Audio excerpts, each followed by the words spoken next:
Welcome to the Banker Lamp. Please enjoy the video. In this video, I will explain how to make beautiful soap.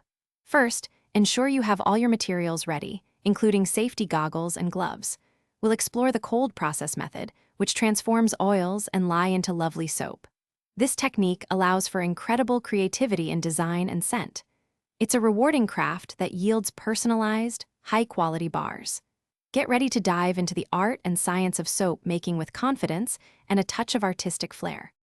Choosing the right ingredients is key to beautiful soap. We recommend a blend of 70% hard oils like coconut and palm and 30% soft oils such as olive or sweet almond.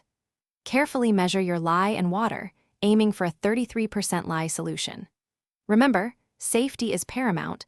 Always work in a well-ventilated area and wear full protective gear. This ensures a safe and successful saponification process.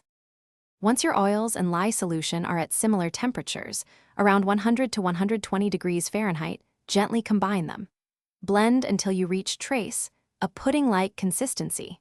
Now is the time for artistry. Add your chosen fragrance oil, typically at 3 to 5% of your total oil weight. Then, introduce micas or natural clays for color. Swirl these colors creatively to achieve stunning visual effects in your soap. After pouring your beautifully designed soap into molds, insulate it for about 24 hours to encourage gel phase. Then, carefully unmold and cut your bars. The final, crucial step is curing. Allow your soap to air dry on a rack for 4 to 6 weeks. This process allows excess water to evaporate, resulting in a harder, longer-lasting bar with a milder lather. Your patience will be rewarded with truly exquisite, handmade soap. Thanks for watching. If this was helpful, leave a like and consider subscribing. See you next time.